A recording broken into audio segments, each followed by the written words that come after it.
Joining us now is OjyOkpe with stories trending around the world. Good morning. Good morning, Dr. Abati. How are you this morning? Good morning. Ayo. Good morning. Good morning. How are you this morning? I'm doing great. Rufy on fire. How are you this morning? I want to start today on a very exciting note, as always. Well, you guys, over the weekend, one of our interns at Arise News Digital, Francis Saliu Ibefo, was named the best graduating student from mass communications at the Pan-Atlantic University in Lagos.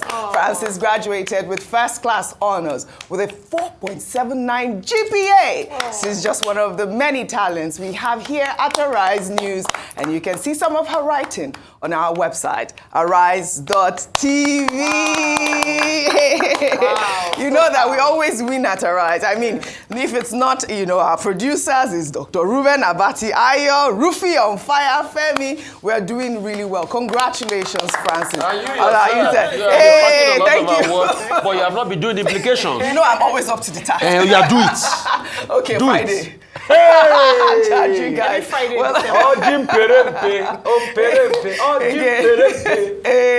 Well, of course, congratulations, Francis, and to the Arise News channel. Well, good morning to you, viewers. Let's begin what's trending with a very disturbing video showing the assault of an officer of the Federal Road Safety Corps by a female motorist. In the video, the woman could be seen slapping and kicking the FRSC officer who impounded her vehicle at the Lekki Unit Command General Operations area in Lagos. Well, let's take a look at this video before we come back for a discussion.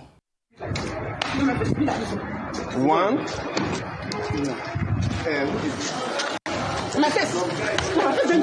Don't enjoy. That is about where is it? It's outside. It's okay. Leave her. Don't touch her. Just leave her. You are putting my staff to my office. I said release him now. Release him now. Release his body. You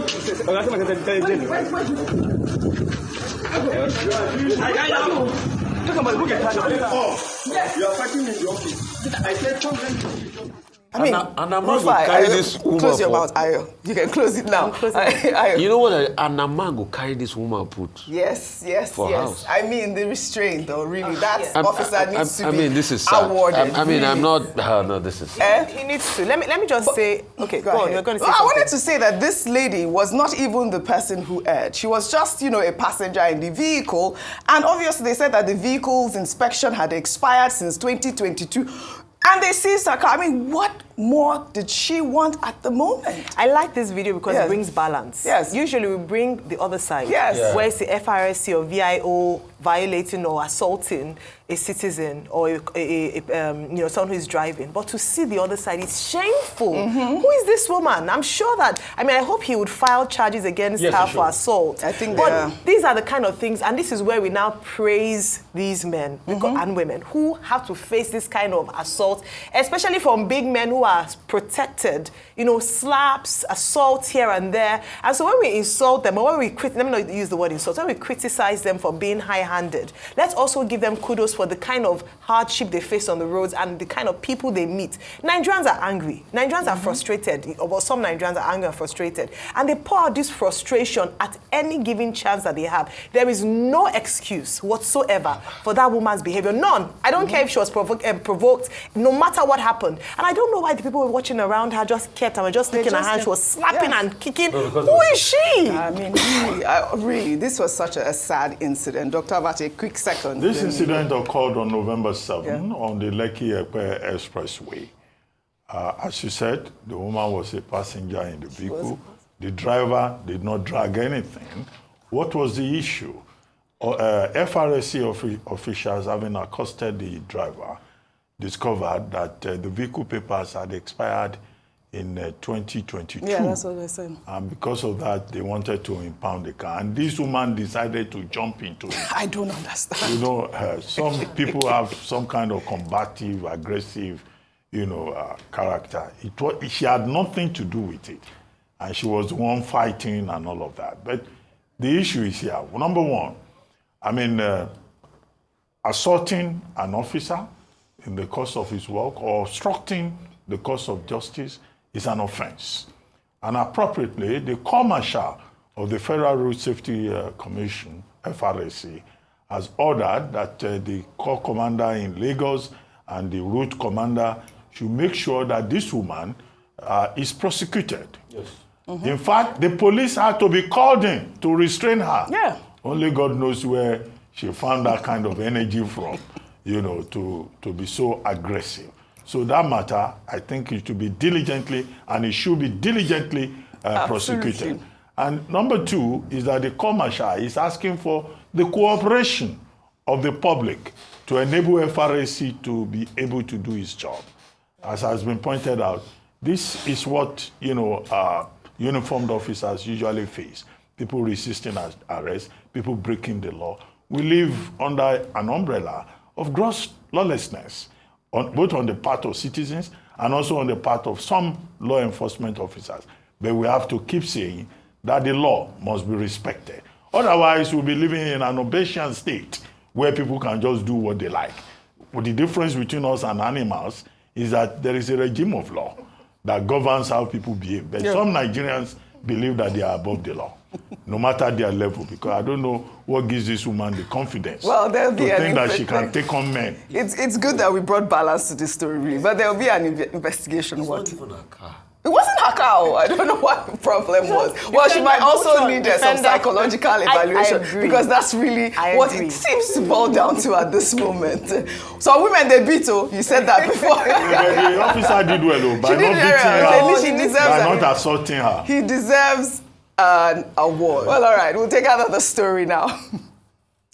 The hashtag Free Dele Farotimi has become even louder on social media after a federal high court in Ekiti State granted the human rights advocate a 50 million naira bail with one surety. The presiding judge in the case on Monday asked the surety to provide evidence of 2 years tax clearance and a letter of consent from the bank. Farotimi, who is being accused of spreading false information against senior advocate of Nigeria, Afe Babalola, was seen in a video shepherded by police officers to the courtroom in handcuffs, eliciting a flurry of reactions. This was quite the story yesterday when we saw Dele Farotimi in handcuffs. Nigerians, of course, reacted. Let me take this tweet from Festus Ogun, who wrote, Dele Farotimi in handcuffs. The other picture, Yahaya Bello walking majestically, tale of two justice systems. This was quite the tweet. Hashtag Free Dele Farotimi. Aisha Yusufu wrote, putting Dele Farotimi is what something, putting him in handcuffs is what something will humiliate him. Really, in a country where criminals illegitimately occupy offices, the last laugh is on them. If not for Dele's book, we would have ended up allowing zeros to go to the grave as heroes. Well, also on Monday, the 2023 presidential candidate of the Labour Party, Peter Obi, visited Afe Babalola, the senior advocate of Nigeria, at his office within the Afebabalola University in Ado-Ekiti, the Ekiti state capital, where they had in-depth discussions on critical issues, including the situation of the activist and lawyer Dele Farotimi. After his visit, Peter Obi proceeded to the prison facility where the activist is being held.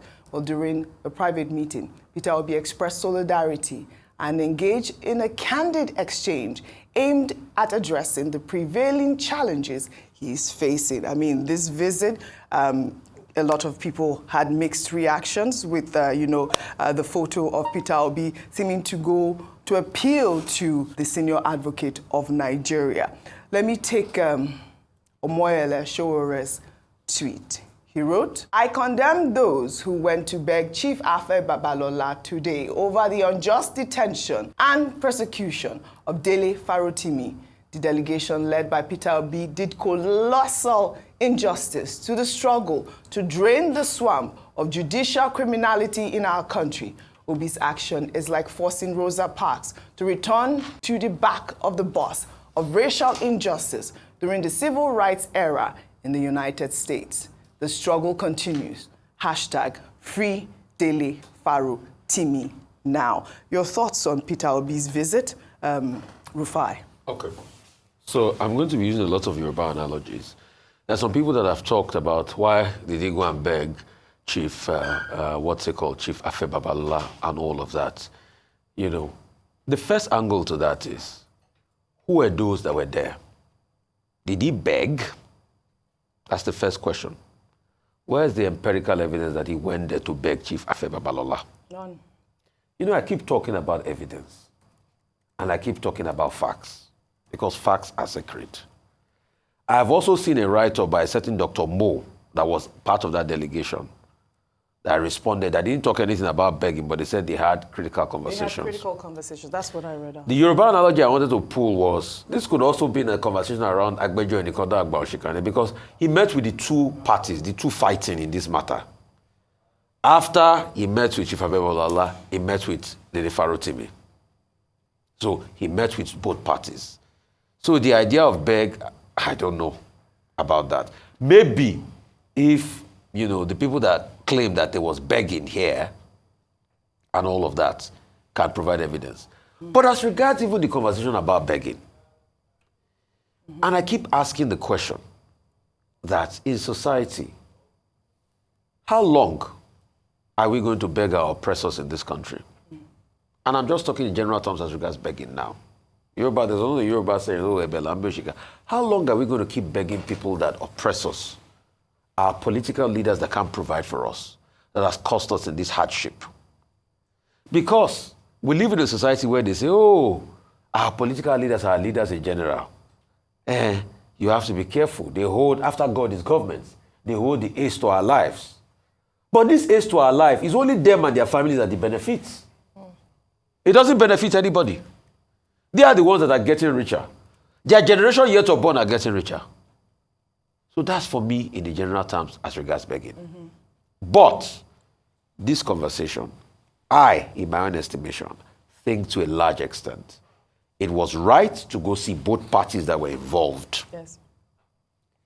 What they had conversations, maybe if they did a transcript of what they had conversations about, we can know who begged or not. Well, I guess we will see That's a tweet from Peter Obi in the course of the day. Somebody that was there, Dr. Mo, had tweeted, that's and what he didn't talk anything about begging. He didn't say anything about that. But I'd love your thoughts on the image of Dele Farotimi coming out in handcuffs from the courtroom. So this is what we've consistently said. I mean, we've had an extensive conversation, different opinions, different sides to the matter. But it's the way that justice seems to be dispensed in favor of one party to the other, or how people seem to get the short end of the stick of justice when there's an ox to go on. So that's the challenge we have there. Yahaya Bello, as well as a lot of other people who they have criminal cases to answer, are alleged to have stolen tons of money, walk freely, even they get invited by the EFCC, they walk in majestically, they are not abducted, transferred to a different state. And so you wonder, how do we measure these things? What threat did Dele Farotimi pose as to have him in handcuffs? What he just demonstrated was just to humiliate him. It seems like it was a plot or ploy to humiliate him. And guess what happens, unfortunately? It was, without being prejudiced, what it makes him is a hero.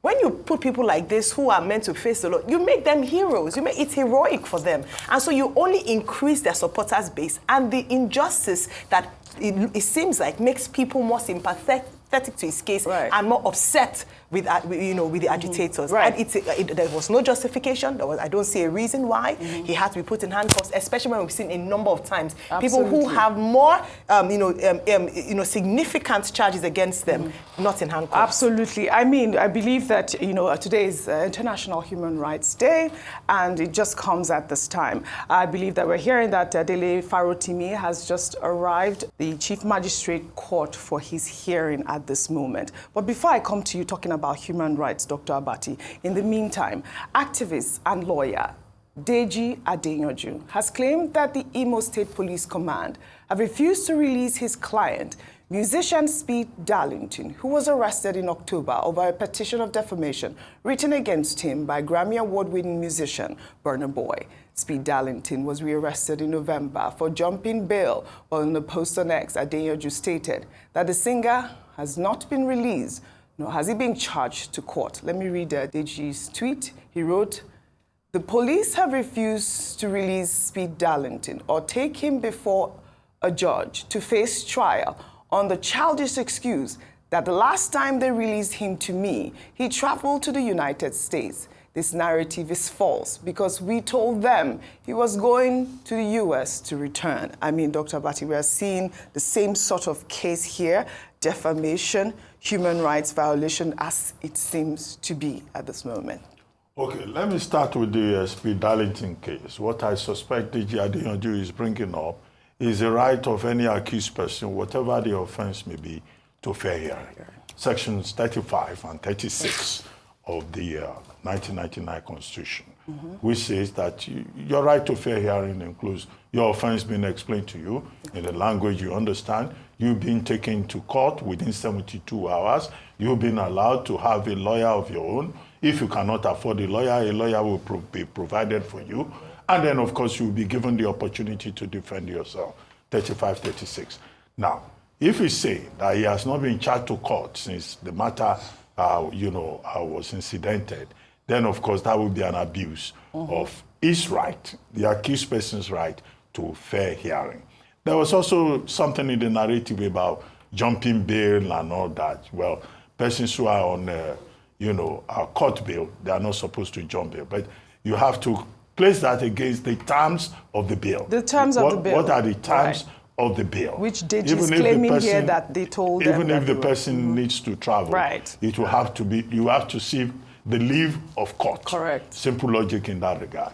Now, on the Dele Farotimi case, yes, the optics, putting him in handcuffs for a bailable offense, didn't look quite good. But they will claim that, this is a case of criminal defamation. He has not shown any proof that he will be a flight risk in any way. There's been no, point in that regard. He himself is also entitled to fair hearing, like all accused persons, whatever the offense may be. Now, about Mr. Peter Obi intervening, I'll just make a small point that, look, in any legal proceeding, there's a room in our jurisprudence, as it is now, as it has evolved, for what is called alternative dispute resolution. There's room for mediation. There's room for intervention by third parties. If third parties intervene and the parties involved say, we have agreed on out-of-court settlement, or we have agreed that, look, we don't want to pursue this matter any further, they will approach the court. The court is not going to frown at either out-of-court settlement or alternative dispute resolution, particularly in cases like this, defamation, bailable offenses and all of that. So Mr. Peter will be intervening as a third party. He has not done anything that is wrong. Whether you say he went there to prostrate for Chief Afe Babalola. Chief Afe Babalola is 95. Peter Obi must be like 61, 62. So, and he's a very respectful man, whatever the circumstances. Absolutely. But the thing to note is that, there's something called third-party intervention, mediation, alternative dispute resolution in our jurisprudence. It's not everything that is settled in court. Certain things can be settled out of court. Okay, Dr. Bati, I respect that opinion as well. Well, the hashtag is on, free Dele Farotimi now. I mean, he's in court. We will follow up on the story. Let's now shift gears. We'll take another story. The father of Ebonyi State Governor, Chief Ezekiel Wifuru Nwankwo, who is said to have married 30 wives, has now been crowned king.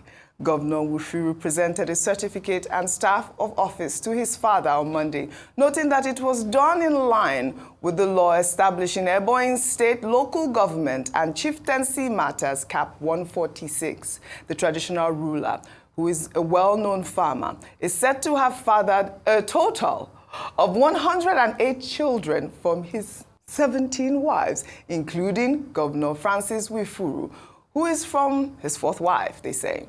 the new king will now be superintending over 17 villages after being decorated as the Chibugo one of Oferenkpe Agbaja Autonomous Community in Easy local government of the state. I tried. Didn't I try with those pronunciations?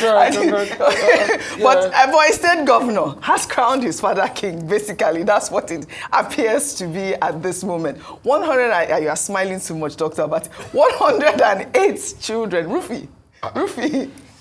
You see, the man is I didn't know that we had that in Nigeria like this. And his father there are 17 wives that gave him those 108 children, but he was married to a total of 30 wives. He has really been able to add a marginal part to Nigerians' growth and development. Growth and development. So he has agreed with his wife. They've given him children. Now he's a king. His son is governor. He's Baba governor. And the only part that we had Koma against is if he was not the one that's rightly supposed to be there and the son used. But we don't know that. There's no evidence or empirical fact to prove that. Yes. So please, the man is living his good life. I thought this was such a colorful story. So everybody that feels offended, they should go and have 108 children. Yes. They should give birth to a governor. When the governor had granted an interview earlier, he had stated his growing up years and how the community was quite mean to his father. So this was almost like paying him back for the hardship that he faced. Did he do it in accordance with the law? I don't know. Now I don't know that. What he has used, he has exercised his power as governor because he praises his father despite having 108 children and 17 wives in his house, as being a good man who loves his wives and his children. So he's able to keep his home together. Did he send all of them to school? I don't know. I read somewhere that they said there are about 20 of them that graduates. They have children. They don't have governor among them. He's an accomplished So I'm man. just saying that this is nostalgic for the governor himself because he's paying his dad back for what he faced when he was growing up. Right. I mean, Doctor, but isn't it the same governor that said he was going to fire civil servants in the state? Was it the same governor? Is it? He's the one, right? Well, civil all right. servants that do not show that up. do not show up well. All right. About 108 children? 108 children. I love it. Well, I love it. The thing about this life is that individuals make their own choice. Yes. In traditional communities, Governor Nwofuru's father will be considered an alpha male. Yes. And it is his choice that he has made. And 100 out of 108 children, he has produced a governor out of them. That in itself is a major contribution within his environment. But the more exciting part of the story is that the father has become king. The son is the one even giving him the staff of office. According to the law, the chieftaincy law gives governors the powers to hand over staff of office, whether it's in Imo State or it's in Ondo State. That is what the law says. But there is some historical, political thing around that about how these governors, are now superintending over traditional authority, as dramatized by Professor Wole Soyinka in Kungi's Harvest. But we congratulate the father, we congratulate the son, and we wish him a successful reign where he is. And I think that you have mischievously paraded even the wives too. I don't know how, but they were there in public. How is that mischievous? That's not mischievous. Pure evidence. Empirical evidence. 30 wives, 17 of them producing 108 children. What a baby making factory that the man established. But you always encourage more children, don't you? That should be a source of inspiration. To the world. No, not to the world. The present company, Rufai Hussein, and some other persons in Arise News that we have been encouraging to give us Arise babies. Dr. Abati. Well, all right. It should be a source of inspiration. Has done it on my behalf. All right. I have 6 children per wife. He has done it on my behalf. That's not too much. That's not too much. Let every man speak for himself. Well, all right, all right. Respect it. He has done it on my behalf. No, we want another roofing genius, roofing on fire. You need to get inside of you. All right. Let's move on. Well, congratulations to the governor of Ebonyi State and to his father right there. We'll take another story now. Vice President Kashim Shetima has hit back at Kemi Badenoch, leader of UK's Conservative Party, over her comments about Nigeria. The Conservative leader, who was born in the United Kingdom to Nigerian parents, described Nigeria as a socialist nation brimming with thieving politicians and insecurity. That was done before her election as leader of the Tories while speaking at the 10th Annual Migration Dialogue at the State House in Abuja on Monday. Shetima said Kemi was entitled to her own opinions and has every right to remove Kemi from her name, but that her opinion does not undermine the fact that Nigeria is the greatest black nation on earth. Kemi Badenoch, the leader of the British Labour or Conservative Party. We are proud of her, in spite of her efforts at denigrating her nation of origin. She is entitled to her own opinions. She has even every right to remove the Kemi from her name. But that does not underscore the fact that the greatest black nation on earth is the nation called Nigeria. 1 out of every 3 black men is a Nigerian. And by 2050, Nigeria will surpass the United States, will be the 3rd most populous nation on earth. 1 out of every 3 black men will be a Nigerian. The greatest black nation on earth. Vice President Kashim Shetima is spot on right there. I love it. That's probably one of my favorite speeches of his. I felt really empowered as a Nigerian listening to that. Why? What is the reason? I'd really like to have a sit down with Kemi Badenoch to just really investigate her history and how Nigeria hurt her so badly. I don't know if that's the case or the fact that she has a political agenda and unfortunately Nigeria is collateral damage. But the truth is, no matter what she does, she's still Kemi Badenoch ni Ado-Ekiti, born to Nigerian parents. And interestingly, her dad is said to have been an activist for the rights of the Yoruba people. She lived in Nigeria for at least a considerable amount of years. She interacted with Nigerians. I don't understand where this hate is coming from. But Oji is not just her. I think that we need a sense of love for our nation. A lot of people find it very easy to throw Nigeria under the bus or denigrate Nigeria at the drop of a hat. And she's just following that script. It's very unfortunate, but like VP said, we are proud of you. Anyway, we cannot throw away our child. Kemi Badenoch, Ado-Ekiti. It's all political. When Kemi was running for Dulwich in 2010, she was throwing the Nigeria card everywhere. What changed between then and now? Because if she goes the path of right-wing nationalism, it's going to help her president, has helped her prospects. Secondly, what she's now trying to do in this level of denigration is to denigrate socialism as a concept. And that concept has worked in Nigeria. Let's ask Kemi, the primary school she went to, that is highly subsidized. Is it not because of the socialist system? The care she got in her formative years in Nigeria was it not because of the socialist system? So the ISL she went to, her father was a lecturer in Unilag, right? Her mom, highly subsidized for her. Is it not because of the socialist system? It's not the socialist system that built a school like ISL? All right. So what they're trying to do is they're trying to denigrate socialism. And the problem is the socialist system was not wrong in Nigeria. You know, the subsidies and things like that getting off. It was the mismanagement of the process by the corrupt leadership that was wrong. So this idea of trying to trump up right-wing nationality, right-wing politics, denigrate socialism, it's wrong. Absolutely. Well, all right. Shall we head over now to the United States, where President-elect Donald Trump has vowed to end birthright citizenship, which is a cornerstone of the 14th Amendment as part of his immigration crackdown. Trump spoke on Sunday on NBC's Meet the Press. Let's take a look. Let me ask you about some of your other promises on this topic. You've promised to end birthright citizenship on day one. Is that still your plan? Yeah, absolutely. The 14th Amendment, though, says that, quote, all persons born in the United States are citizens. Can you get around the 14th Amendment with an executive action? We're going to have to get a change. We'll maybe have to go back to the people, but we have to end it. We're the only country that has it. Through an executive action? You know, we're the only country that has it. Do you know, if somebody sets a foot, just a foot, 1 foot, you don't need to, on our land, congratulations, you are now a citizen of the United States of America. Yes, we're going to end that because it's ridiculous. Through executive action? Well, if we can, through executive action. I was going to do it through executive action, but then we had to fix COVID first, to be honest with you. We have to end it. All right, we see Trump here trying to end birthright citizenship, and we were just talking about Kemi Badenoch, who actually benefited from birthright citizenship. Dr. Abati, quick comment. Okay, first on Kemi Badenoch, we must realize that Nigeria recognizes dual nationality. And there's also, under the provisions, you can renounce your citizenship of Nigeria. To the best of my knowledge, Kemi Badenoch has not said she's not a Nigerian, so she's Nigerian British. But even if she were to decide to renounce her citizenship of Nigeria, nobody can do anything about it. Shetima says she can drop Kemi.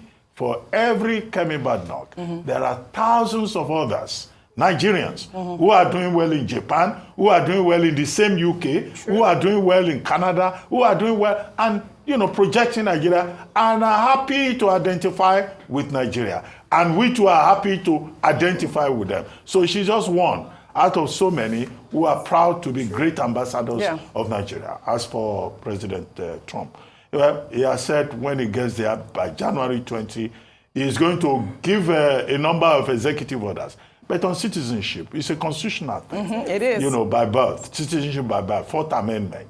That would require the intervention of Congress. So I don't think it's something they can do by fiat. And there are so many gray areas that time will not permit us to go into. Is he going to say, if your parents are born in America and you were also born there, you are no longer a citizen or what? Right. But this will be, a source of concern for people who do delivery tourism. Delivery tourism. I know some people. Delivery tourism. Baby delivery tourism is ending under Trump's watch. Just say it. No. Well, all right. Before we end what's trending today, let us highlight Olanike Nafisat Balogun, who has made history as the first female pilot in the Nigeria Customs Service in our Good News report.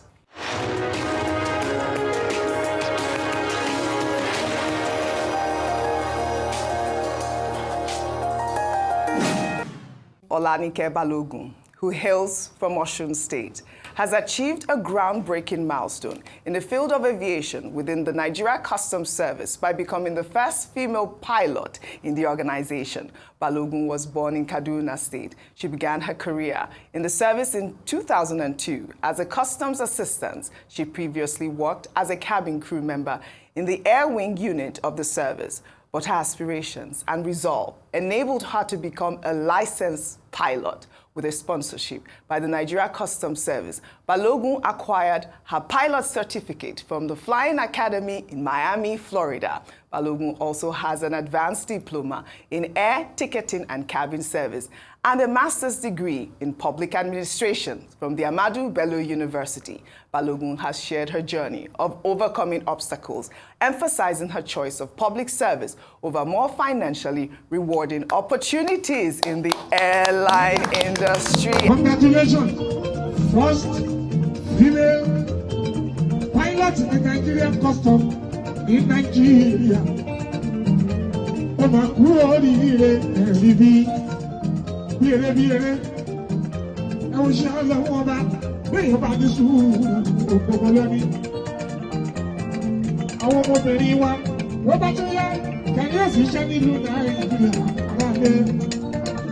First female pilot.